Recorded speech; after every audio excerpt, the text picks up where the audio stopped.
Hello everyone, welcome to my YouTube channel. तो आज हमारी हिस्ट्री की क्लास नंबर 31 और आज की क्लास में मुगल बादशाह औरंगजेब के बारे में पढ़ेंगे। तो चलिए शुरू करते हैं। औरंगजेब का शासनकाल 1658 से लेकर 1707 ईस्वी तक रहा। औरंगजेब का जन्म 3 नवंबर 1618 को दोआद, जो कि गुजरात में एक स्थान है, वहाँ पर हुआ। औरंगजेब के बचपन का अधिकांश समय नूरजहाँ के पास बीता। उसके बाद ही इसका विवाह 18 मई 1637 को फारस के राजघराने की दिलरास बानो बेगम, जिसे राबिया बीबी कहा जाता है, उसके साथ हुआ। तो इसका विवाह कब हुआ? 18 मई 1637 को फारस की राजघरानी दिलरास बानो बेगम के साथ। औरंगजेब पहला शासक था जिसका 2 बार राज्याभिषेक हुआ। पहली बार आगरा पर कब्जा करके जल्दबाजी में औरंगजेब ने अपना राज्याभिषेक अबुल मुजफ्फर मुहुद्दीन मुजफ्फर औरंगजेब बहादुर आलमगीर की उपाधि से 31 जुलाई 1658 को करवाया। दूसरी बार राज्याभिषेक देवराय के युद्ध में सफल होने के बाद 15 मई 1659 को औरंगजेब ने दिल्ली में प्रवेश किया और शाहजहाँ के शानदार महल में 5 जून 1659 को दूसरी बार राज्याभिषेक करवाया। उसके बाद है औरंगजेब सुन्नी मुसलमान था। औरंगजेब को जिंदा पीर कहा जाता था। और अगला पॉइंट है औरंगजेब कुरान की नकल तैयार करता था तथा टोपियां बुनता था। उसके बाद है औरंगजेब का साम्राज्य विस्तार। तो सबसे पहले इसमें आसाम विजय। औरंगजेब ने आसाम विजय के लिए बंगाल के सूबेदार मीर जुमला को भेजा था। 1685 ईस्वी में बीजापुर एवं 1687 में गोलकुंडा को औरंगजेब ने मुगल साम्राज्य में मिला लिया। यानी कि सबसे पहले इसने आसाम पर विजय प्राप्त की, किसकी सहायता से? बंगाल के सूबेदार मीर जुमला की। उसके बाद 1685 में इसने बीजापुर को जीता। 1687 में गोलकुंडा को जीतकर मुगल साम्राज्य में मिला लिया। उसके बाद औरंगजेब के समय हुए विद्रोह। सबसे पहला है अफगान विद्रोह। 1667 ईस्वी में यूसुफ जई कबीले के सरदार बागू ने स्वयं को राजा घोषित कर दिया। इस विद्रोह का उद्देश्य पृथक अफगान राज्य की स्थापना करना था। अमीर खां के नेतृत्व में विद्रोह को दबा दिया गया, परंतु बाद में अकमल खां के नेतृत्व में पुनः विद्रोह हुआ, जिसे स्वयं औरंगजेब ने जाकर शांत किया था। उसके बाद है जाट विद्रोह। औरंगजेब के समय हुए जाट विद्रोह का नेतृत्व गोकुला व राजा राम ने किया था। 1670 ईस्वी में तिलपत की लड़ाई में जाट परास्त हुए और इसमें गोकुला मारा गया। इसके बावजूद जाटों ने 1685 ईस्वी में राजा राम के नेतृत्व में पुनः विद्रोह कर दिया और इस विद्रोह में जाटों ने सिकंदरा में स्थित अकबर के मकबरे को भी लूटा था। उसके बाद है तीसरा सतनामी, जिसे मुंडिया विद्रोह भी कहा जाता है। यह नारनौल नामक स्थान पर सतनामी समुदाय वालों ने शुरू किया था। सतनामी लोग वैरागी थे जो शुद्ध अद्वैतवाद में विश्वास रखते थे। विद्रोह की शुरुआत एक मुगल सैनिक व एक सतनामी के परस्पर झगड़े से हुई थी। उसके बाद है सिख विद्रोह। यह औरंगजेब के काल का एकमात्र विद्रोह था जो धार्मिक कारणों से हुआ था।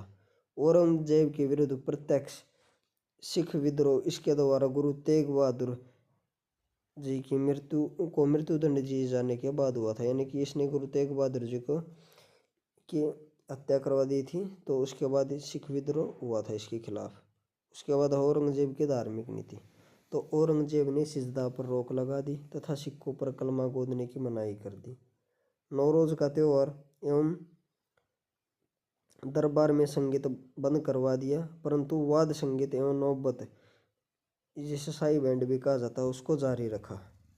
उसके बाद औरंगजेब वीणा का अच्छा वादक था।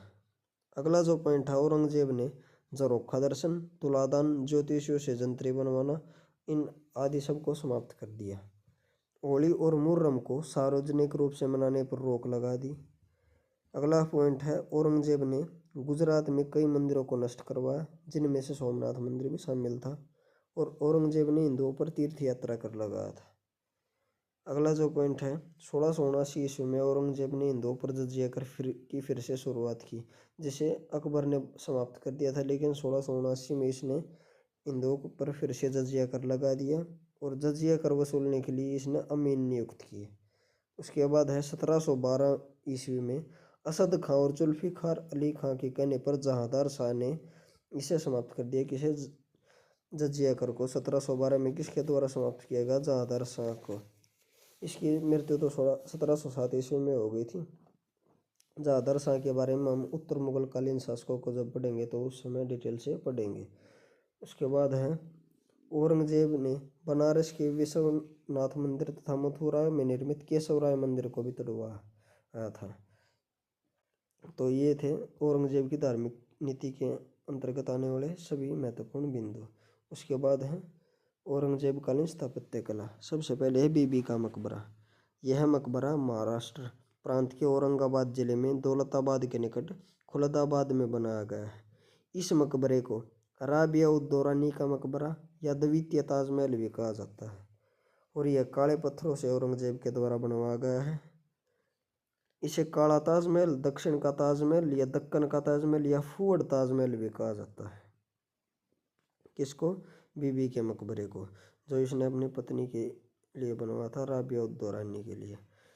इसके बाद है बादशाही मस्जिद। यह मस्जिद औरंगजेब द्वारा लाहौर में बनवाई गई और यह मस्जिद शाहजहाँ द्वारा बनवाई गई नई दिल्ली के जामा मस्जिद की हूबहू नकल है। उसके बाद है मोती मस्जिद।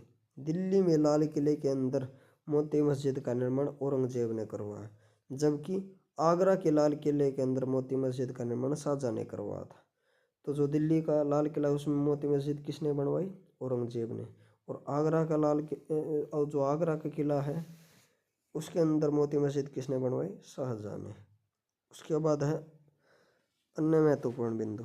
सबसे पहले है औरंगजेब के समय सूबों की संख्या 21 थी।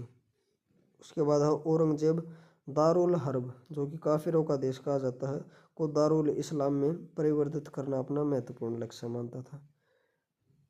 फ्रांसीसी यात्री फ्रांकोइस बर्नियर औरंगजेब के चिकित्सक थे। उसके बाद औरंगजेब के पुत्र शहजादा अकबर ने दुर्गादास के बहकावे में आकर अपने पिता के खिलाफ विद्रोह कर दिया था। अगला जो पॉइंट है, औरंगजेब ने जनता के आर्थिक कष्टों को दूर करने के लिए राहदारी, जो कि एक आंतरिक पारगमन शुल्क था, तथा पानदारी यानी कि व्यापारिक चुंगियां आदि जो प्रमुख स्थानीय कर थे उनको समाप्त कर दिया। उसके बाद है 12 मई 1666 को छत्रपति शिवाजी महाराज औरंगजेब से मिलने आगरा के किले के दीवान एक खास में उपस्थित हुए, जहां उचित सम्मान न मिलने पर उन्होंने नाराजगी जताई।